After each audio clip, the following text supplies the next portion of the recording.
Jonesy and Amanda. Jam Nation. Well, as we head into winter, energy prices are soaring, having huge impacts on the Australian people. Despite the government announcing power payment relief in the budget, the coalition is saying it won't be enough to deal with further hikes. You know, I was talking to my local bottle shop guy yesterday, and his power bill this time last year was $100,000 already at this time. Now it's $140,000. So it's $40,000 more already. Wow. In May.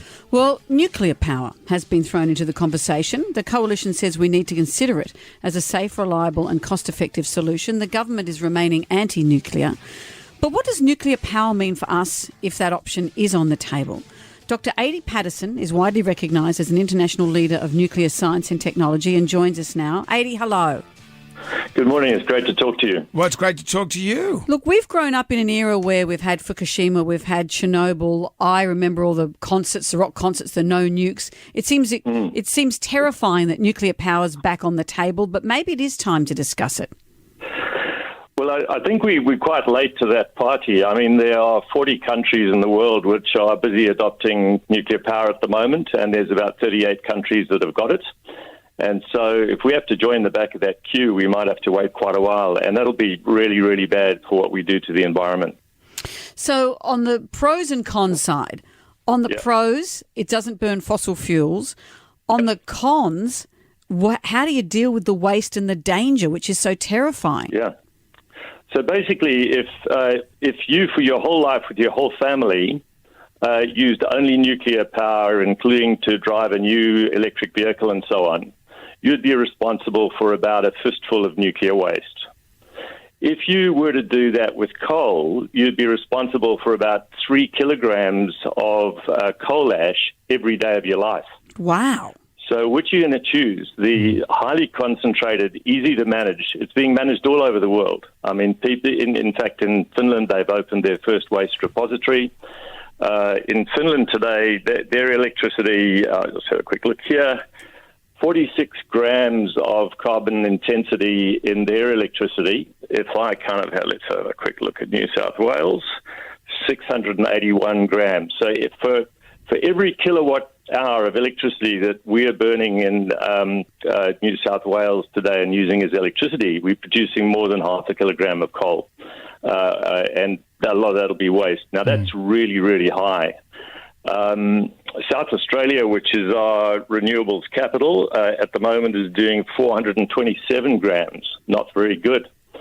We're making these massive investments in new grids, very, very expensive, very, very difficult for rural communities. They're going to have poles and wires going through their backyard.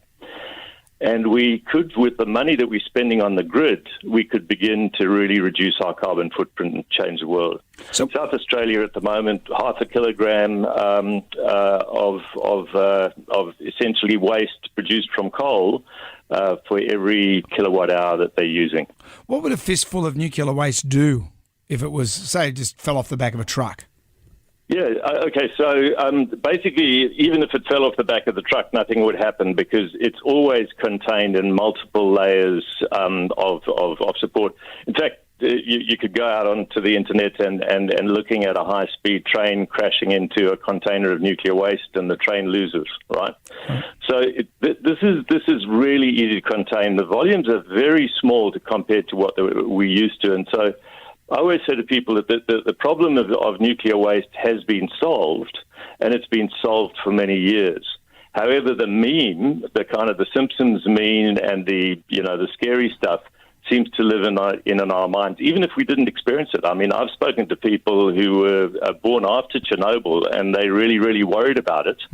But actually, the people in the area of Chernobyl, many people have been living there post that accident and so on. And the same is true for Fukushima.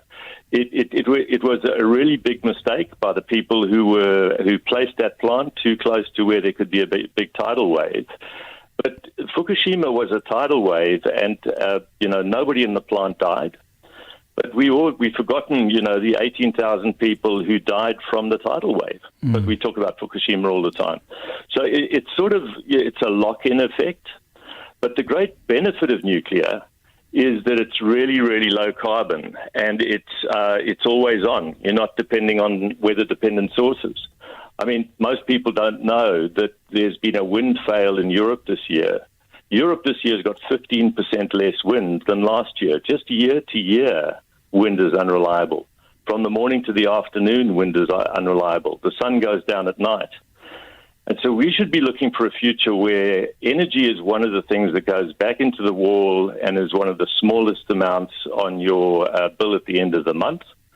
But we're actually going to live in a world where Australia is trying to do something that no other country has tried to do. Germany has tried to do it. They have failed. Currently, France is selling electricity to Germany. I can see the arrow going across the border. Germany, which is the poster child of renewables in the world, is producing 0.5 kilogram of carbon intensity, whereas France is at 32 grams. Tiny fraction. I guess until we get batteries that can store that stuff. Yeah, but you've got to make the batteries. But can we guarantee, though, that, as you say... Hang on. I must talk to you about batteries. In my background, I sold patents to Toshiba for lithium batteries back in the 90s. Batteries are buckets of electrons. You have to produce the electrons somewhere. Batteries are really heavy. They're really, really resource intensive. And they will not store enough electrons to save us from this. Batteries are not cheap.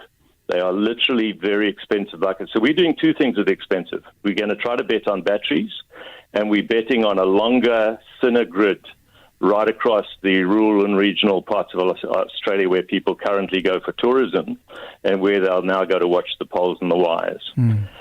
All of that expenditure could actually be directed at, first of all, not being one of the very few countries in the world that has banned nuclear, get into the room with the grown-ups, and begin to talk about an intelligent energy strategy where all of the options are on your table. Obama said when he was asked this question, I was in the room in Washington at the time, and they said to President Obama, what would you choose, nuclear, all the way down the list? His answer was all of the above, the wisest energy statement ever made.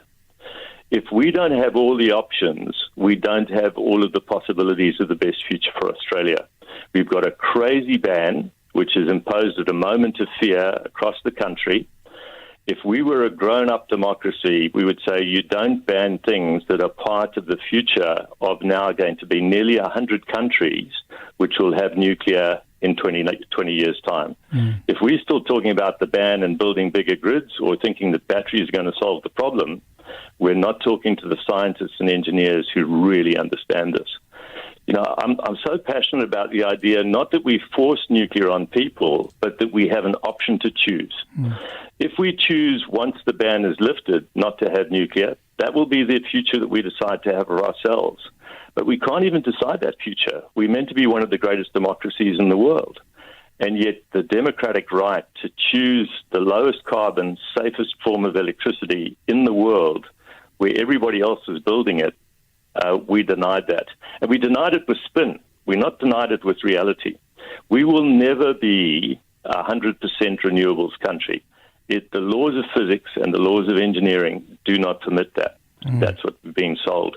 Well, fascinating. And so, Adi, I'd love to talk to you all day about this, but we've run out of time. So we can guarantee it can be safe. It can be safe. We don't have to bury it in the middle of the country or anything. It's a tiny hole in the ground in something in the back corner of a small farm in South Australia. It does not. It's not The Simpsons. It is actually the sanity of the future that we're looking for. Well, thank you for that, Adi. Thank you you for joining us, Dr. Adi Paterson there. Great.